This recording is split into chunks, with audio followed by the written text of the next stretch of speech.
কড়াটা দিই, একটু তেল দিই।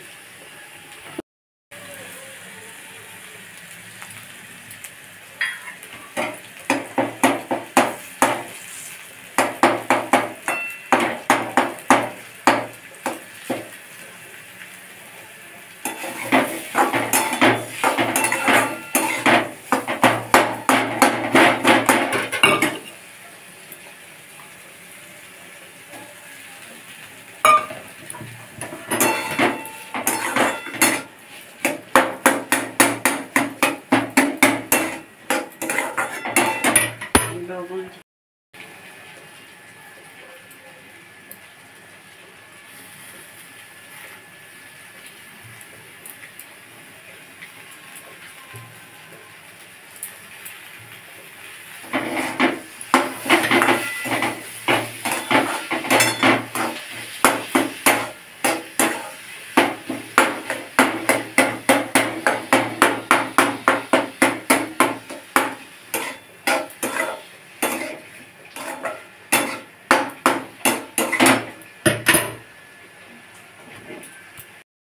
বানাবো, তার জন্য সুজি দিয়ে বানাবো এবং ইনস্ট্যান্ট বানাবো, অর্থাৎ সাথে সাথে বানাবো।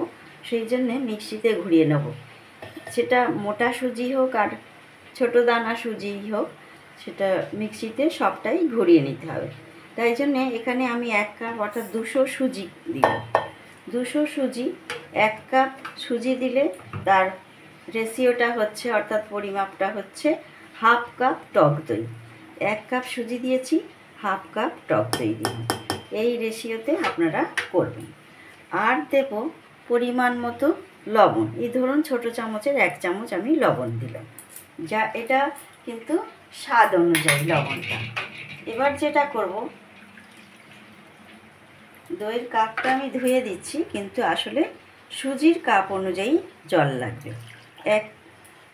মোটামুটি 2 কাপের মতো 1 কাপ জল আমি আগে নিয়েছি, যদি লাগে তবেই দেব ব্যাটারটা করতে। এখন আমি অর্ধেকটা জল দিয়ে দিলাম, আর অর্ধেকটা জল আমি পরে ঘোরাতে ঘোরাতে দেব, বাকি অর্ধেকটা। এবার মিক্সিতে আমি ঘুরিয়ে নেব। ওখান থেকে সুইচটা দাও।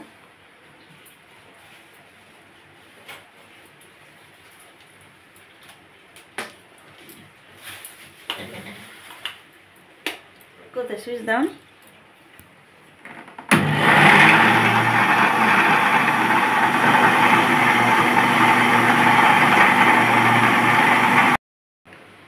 আমার ব্যাটার একদম রেডি, তাই জন্যে এটা আরও একটু জল দেব, মানে 1 কাপ জল নিয়েছি, সেটা পুরোটা দিইনি, এখনও দেব। এবার যেটা করব, আমি 1 প্যাকেট ইনো দিয়ে দেবো, ফ্রুট সল্ট যেটা করছি দিয়ে দিলাম। 1 প্যাকেট ইনো দিয়ে বাকি জলটা দিয়ে দেবো। 1 কাপ সুজিতে আমি 1 কাপ জল দিব। তারপর ঢেলে নিয়ে দেখব ব্যাটারের পরিমাণটা আমার ঠিক আছে কিনা। দিয়ে আরও একবার ঘুরিয়ে নেব জাস্ট।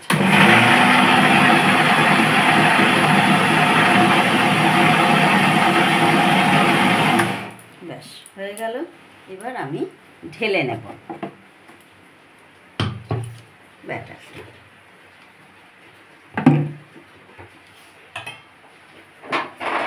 দেখতেই পাচ্ছেন আমার এর ঘনত্বটা কীরকম, দেখতে পাচ্ছেন তো? দেখিয়ে দিচ্ছি আমি, দাঁড়ান। এর ঘনত্বটা এইটাই, এই যে হাতায় লাগলে হয়ে যাচ্ছে। বেশিক্ষণ রাখা যাবে না, যেহেতু ইনো দেওয়া আছে, দাগ দিলে বোঝা যাচ্ছে।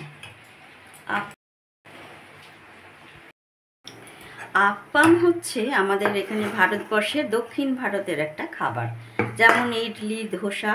তো ওরা চাল দিয়েও করে, আমরা সুজি দিয়ে ইনস্ট্যান্ট করছি, খেতে ভালো হয়। আপনারা, আচ্ছা, চাটুটাকে আমি খুব ভালো করে গরম করে নিয়েছি। এবার গ্যাসটাকে সিমে করে দেবো, অর্থাৎ ফ্লেমটাকে লোতে করে দিলাম, একদম লোতে। এবার 1 হাতা করে দেবো। আর এই আপ্পাম আপনারা দেখুন, আগে ভালো করে দেখুন, আমি 1 হাতা করেই দিয়েছি। এখন এর পরিস্থিতিটা দেখুন, একটু পরে তারপরে দেখবেন। একদম গ্যাস সিমে করে দিয়েছি। এখন দেখুন, এবং কত তাড়াতাড়ি টেনে নিচ্ছে দেখুন প্লেন, এবং কত জালিদার হচ্ছে। এক ফোঁটাও তেল ইউজ করিনি, কিচ্ছু না। শুকনো চাটুতে চাটুটাকে ভালোভাবে গরম করে নিতে, এবং কতটা ফুলেছে দূর থেকে দেখলে বুঝতে পারবেন যে কতটা ফুলেছে এটা। এবং পুরোটা যখন টেনে যাবে আপনা থেকেই উঠে আসবে, এবং আমি সেভাবেই তুলে নেব। এগুলো যেমন আপনারা ইডলি, ধোসা, সম্বর দিয়ে, নারিকেল বাদামের চাটনি দিয়ে খান, ঠিক সেভাবেই খেতে হবে। তবে আমি একটা আলুর পুর তৈরি করেছি, আপনাদের সেটাও দেখাবো। দেখুন, আপনা থেকেই উঠে যাবে এটা, কোনো তেল কিচ্ছু লাগবে না। আরও একটু হবে, ওপরটা একটু কাঁচা আছে, পুরোটা টেনে গেলে সেই জন্যেই গ্যাসটা সিমে করে দিতে হবে। এক পিঠেই হবে এটা। সম্বর দিয়ে, নারিকেলের চাটনি দিয়ে খেতে পারেন। আমি একটা আলুর পুর করেছি, সেটাতে দেব। আর আরেকটু জল দিয়ে আমি পাতলা করে নেব, আরও পাতলা পাতলা করে করব। ভীষণ নরম হয়, ভীষণ সুস্বাদু, অ্যাসিড হবার ভয় থাকে না, কারণ এতে কোনো মশলাপাতি বা অন্য কিছু পড়ছে না, যার জন্যে খেতেও যেমন ভালো, স্বাস্থ্যের পক্ষে খুবই ভালো।